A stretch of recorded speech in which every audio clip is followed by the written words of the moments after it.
Hello viewers, welcome to my travel diary channel. आज हमारा 4th day है रोम city में और आज हम देखने जा रहे हैं रोम से जुड़ी हुई एक वर्ल्ड की स्मॉलेस्ट कंट्री। जी हाँ, ये है वेटिकन सिटी। ये है वर्ल्ड की सबसे स्मॉलेस्ट सिटी जो कि सिर्फ 44 हेक्टेयर्स में बसी हुई है और यहाँ की टोटल पॉपुलेशन सिर्फ 825 यानी कि 825 लोग यहाँ रहते हैं। इम्पॉर्टेंस इसकी ये है कि यहाँ पोप रहते हैं, सो ये कैथोलिक क्रिश्चियंस के लिए बहुत ही इम्पॉर्टेंट डेस्टिनेशन है। वेटिकन सिटी सिचुएटेड है रोम के बॉर्डर पे और इसे एक इंडिपेंडेंट कंट्री का स्टेटस दिया गया है। यहाँ जाने के लिए आपको किसी भी पासपोर्ट या वीज़ा की ज़रूरत नहीं होती है।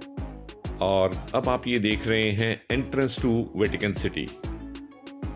यहाँ से आने पे सबसे पहले आपको दिखेगा सेंट पीटर्स स्क्वायर।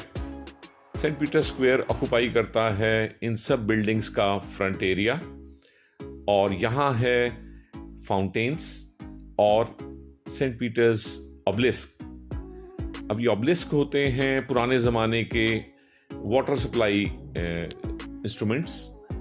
ये हमारे हिंदुस्तान की वाटर के लिए जो बावड़ीज बनाई जाती थी उनकी तरह होती हैं और इसी से इस पूरे एरिया को वाटर सप्लाई होती है।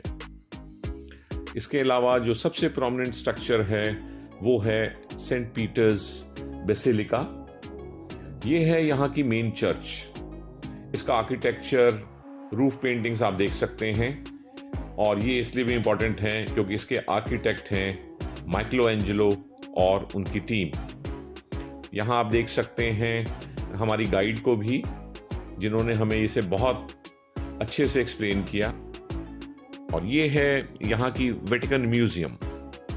इस म्यूजियम में आप देख सकते हैं कई गैलरीज हैं और उनमें रेनेसां पीरियड के क्लासिकल मास्टरपीसेस रखे हुए हैं, जिनमें से कुछ मास्टरपीसेस माइकलोएंजेलो और पिकासो के बनाए हुए हैं।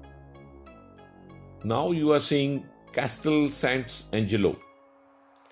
ये है एक सर्कुलर बिल्डिंग जो कि 2nd सेंचुरी एडी में बनी थी और ये उस समय के अपार्टमेंट्स, रेनेसां पीरियड के अपार्टमेंट्स हैं। किस तरह से उस समय लोग इन अपार्टमेंट्स में रहते थे। सो ये उनकी हाउसिंग फैसिलिटी थी, जिसमें अभी भी कुछ फर्नीचर और पेंटिंग्स डिस्प्ले में हैं।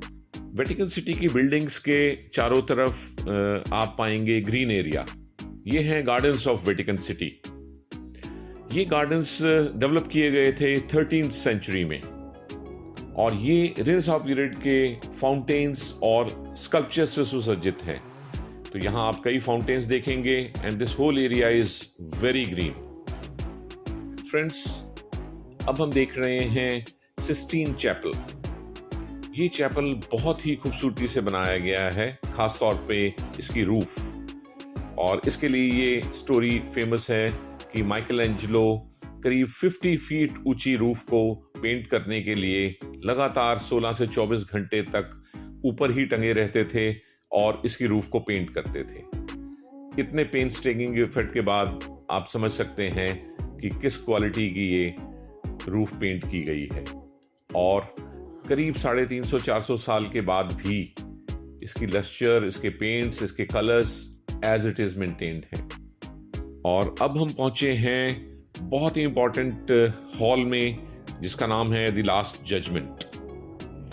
यहाँ माइकलोएंजेलो की सबसे एक्सपेंसिव करीब 1541 पेंटिंग्स डिस्प्ले पे हैं और रूम के सेंटर में डिस्प्लेड है द लास्ट जजमेंट, जो कि जीसस क्राइस्ट के अपने डिसाइपल्स के साथ लास्ट सपर का पेंटिंग है। ये बहुत ही इम्पॉर्टेंट और एक्लेम्ड पेंटिंग है वर्ल्ड पेंटिंग एरिना में। एंड फ्रेंड्स, ये है एपोस्टोलिक पैलेस। जी हाँ, यही वो बिल्डिंग है जहाँ पोप रहते हैं और इम्पोर्टेंट ओकेजन्स पे पोप इसी बिल्डिंग की बालकनी से आके अपने अनुयायियों को वेव करते हैं और यहाँ वेटिकन म्यूजियम भी हाउस है। And in the end we have reached Vatican apostolic archive. जी हाँ, ये वर्ल्ड की मोस्ट इंपॉर्टेंट आर्काइव है क्योंकि इसमें रखे गए हैं 12 सेंचुरीज के डॉक्यूमेंट्स एंड लेटर्स जो कि उस समय राजसी खानदान में एक्सचेंज होते थे। और अब ये आर्काइव ओपन है रिसर्चर्स के लिए। You can go there and search those old documents. So friends, this was a day which was spent traveling through a country which is about 1.5 mile long, but then is full of history. History यहाँ दिखती है पिछले 2000 सालों की। सो अगर आप एक ही दिन में वर्ल्ड की, इटली की, रोम की 2000 साल की हिस्ट्री देखना चाहते हैं, so Vatican city is the place, the smallest country in the world. Thank you for visiting.